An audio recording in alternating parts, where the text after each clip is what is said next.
Assalamualaikum warahmatullahi wabarakatuh.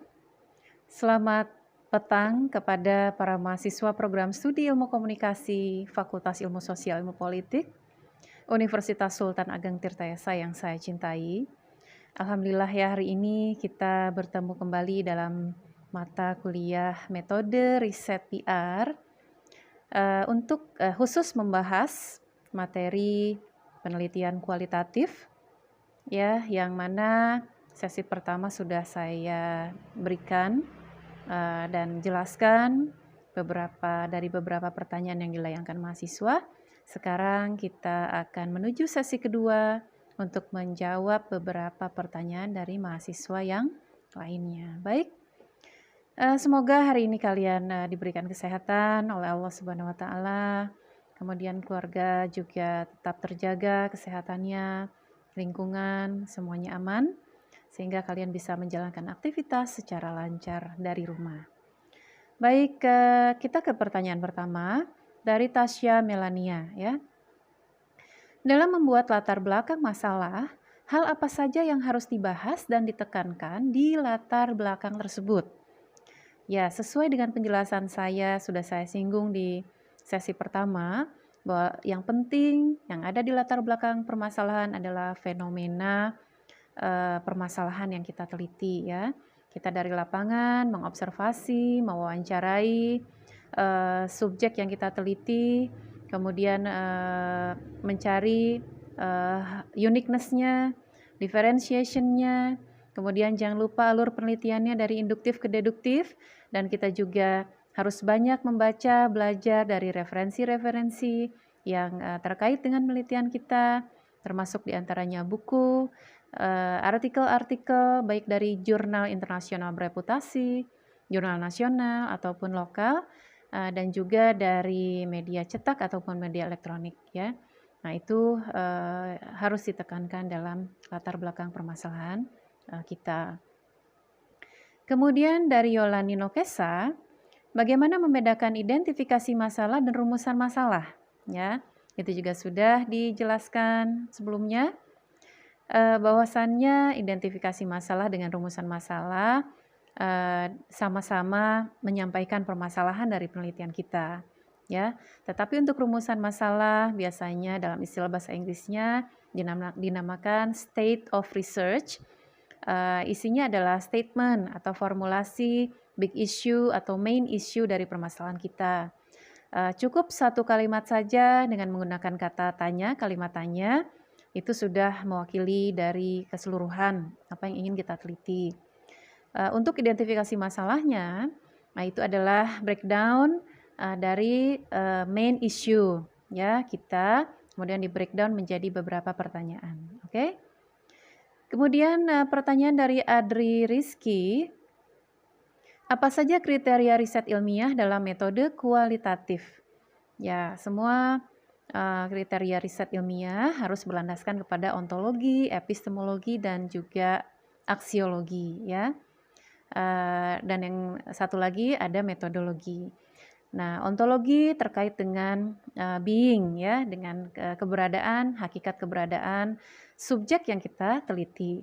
Ya, sedangkan epistemologi terkait dengan bagaimana cara kita mendapatkan pengetahuan tersebut. Ya, itu terkait dengan teori nantinya, terkait dengan posisi kita terhadap subjek yang kita teliti. Sedangkan aksiologi terkait dengan manfaat dari hasil penelitian kita ya. Nanti ada kaitannya dengan manfaat penelitian. Nah, untuk ontologi itu juga terdapat berbagai macam aliran dalam penelitian kita. Kita termasuk aliran yang mana? Kalau penelitian kita paradigmanya konstruktivis, maka aliran ontologinya adalah materialisme. Kalau penelitian kita di dalamnya ada hal yang sifatnya transendental, maka penelitian kita masuk ke dalam aliran idealisme. Begitu ya. Dan aliran-aliran yang lainnya dalam ontologi ada monisme, ada dualisme, ada pluralisme gitu, dan ada kritis ya, kritisisme. Baik, kita menuju ke Friska Siregar. Berapa banyak batasan paragraf yang kira-kira sebaiknya dibuat dalam meng-copy paste bahan atau materi pembahasan? Sekitar 10-25% dari penelitian kita. Itu akan membebaskan kita dari tuduhan plagiarisme ya. Tapi tentu saja kita harus mencantumkan sumber-sumber secara tepat. Oke? Yang kedua, bagaimana cara menentukan teori yang tepat terkait penelitian kita dan agar judul kita tidak salah mengarah ke penelitian kuantitatif. Oke, teori yang tepat yang supaya kita tidak mengarah ke penelitian kuantitatif adalah yang berdasarkan payung penelitian, semiotik, fenomenologi, sosiokultural, kritis, dan retorik yang khusus kualitatif. Pengecualian dari itu untuk tradisi sosio-psikologis dan juga cybernetik itu kecenderungannya ke arah penelitian kuantitatif. Ya, itu ada di buku Little John tahun 2009. Oke. Kemudian dari Agrisa bertanya mengenai mengapa penelitian kualitatif tidak ada rumusan masalah, tetapi ada fokus penelitian. Itu istilah saja, ya, istilah saja. Kemudian ya rumusan masalah itu biasa digunakan dalam penelitian kuantitatif, sedangkan fokus penelitian digunakan dalam penelitian kualitatif. Itu tergantung dari kebijakan masing-masing universitas yang mana yang mau digunakan ya. It's not a big problem. Kemudian bagaimana cara mencari permasalahan di dalam perusahaan sedangkan kita belum pernah terjun ke perusahaan tersebut. Ya, kita bisa menggunakan ketika kita mengaplikasikan mata kuliah job training ke perusahaan, maka kita sambil job training kita sambil wawancara, sambil meneliti prariset ya, melakukan prariset, meneliti, menganalisis fenomena-fenomena yang terjadi di perusahaan tersebut.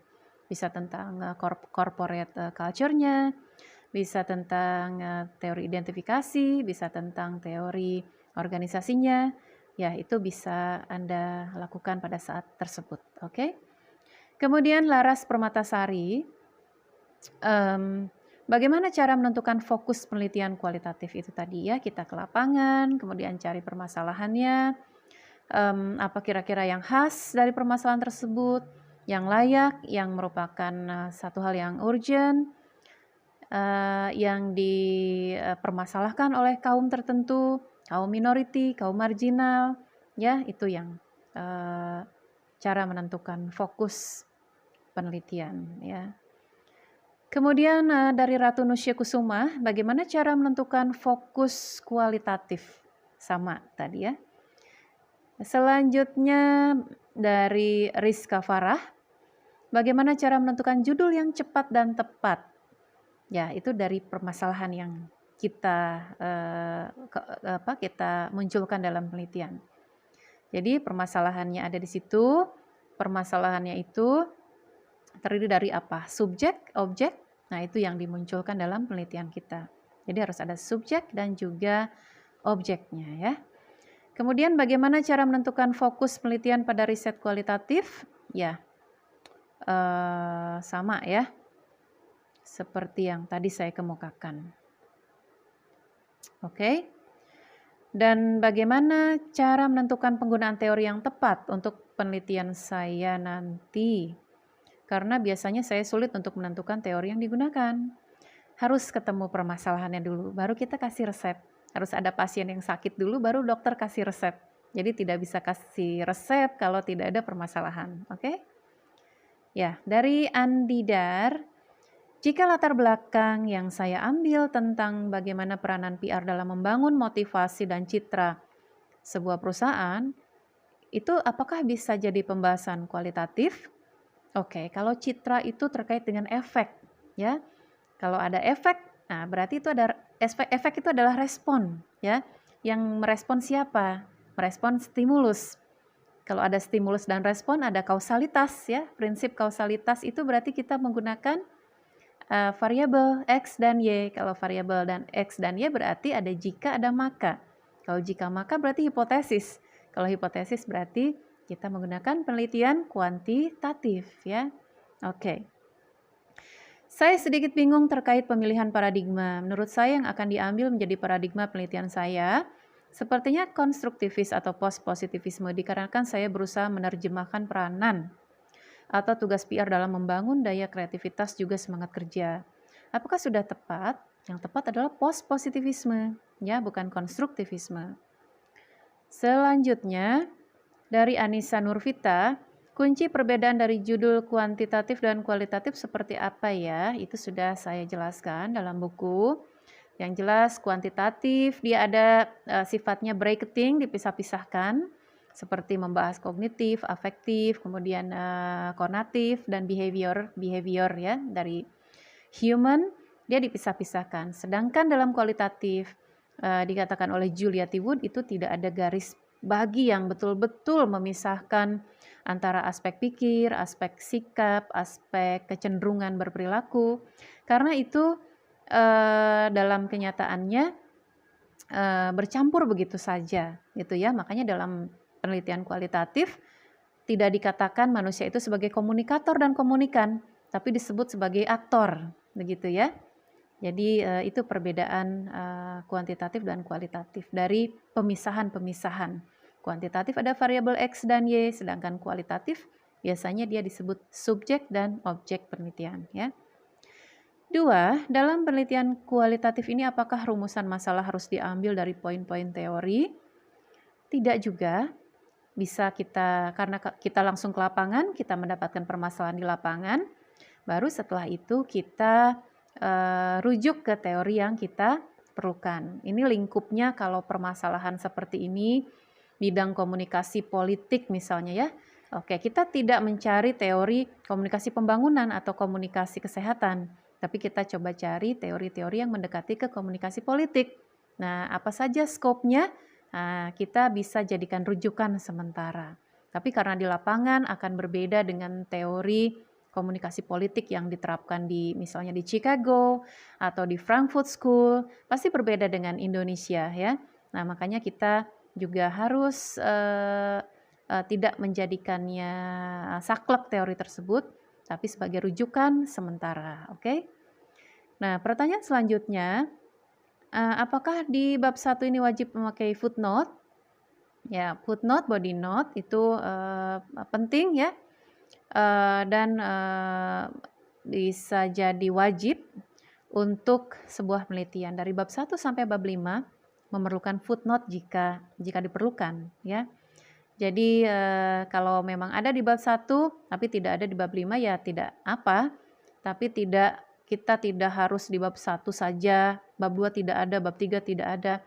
Bab 2 pasti ada karena kita menggunakan banyak teori. Ya, setiap bab itu presentasinya beda-beda, kita menggunakan footnote ya, tergantung dari kebutuhan kita, tetapi footnote itu sangat membantu bagi penelitian untuk melihat kira-kira apa lagi yang ingin disampaikan oleh peneliti. Jika tidak cukup di body note, maka dia sampaikan apa yang informasi tambahan di footnote. Oke. Selanjutnya dari Rivaldi Fadurrahman. Pertanyaan adalah, bab 1 selalu membahas hal umum terkait dengan penelitian dan belum tertuju kepada isi penelitian. Dan pertanyaan yang ingin disampaikan adalah perbedaan antara bab 1 kuantitatif dengan bab 1 kualitatif. Ya, sebenarnya kita sekarang membahas penelitian kualitatif ya, bab 1. Dan sudah dijelaskan juga di dalam buku saya. Perbedaan kuantitatif dengan kualitatif sangat signifikan berbedanya. Yang jelas kalau kuantitatif membahas mengenai hal-hal yang kasat mata, yang bisa diukur melalui metode statistik, sedangkan kualitatif itu membahas hal-hal yang sifatnya perspektif orang, kemudian ide-ide dari orang gitu ya. Nah ini sifatnya lebih kepada mental yang tersembunyi dari pemikiran orang-orang, kemudian kita wawancara. Nah, jadi bab 1 itu juga istilah-istilahnya berbeda. Kalau di kualitatif ada fokus penelitian, di kuantitatif ada yang namanya rumusan masalah, dan setiap penelitian yang menggunakan pendekatan kuantitatif ataupun kualitatif dia menggunakan istilah-istilah yang berbeda. Jadi silakan nanti dipelajari kembali di buku saya tentang metode penelitian komunikasi. Oke? Ya, oke, sekarang pertanyaannya dari Ali Satul Aini ya.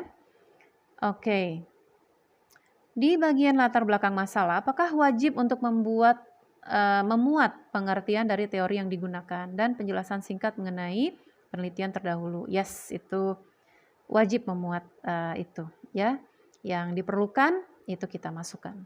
Yang kedua, di buku Nanik Afrila berjudul Metode Penelitian Komunikasi Kuantitatif dan Kualitatif halaman 5 bagian A disebutkan bahwa di latar belakang penelitian dapat memuat hasil pra-penelitian, termasuk salah satunya adalah wawancara.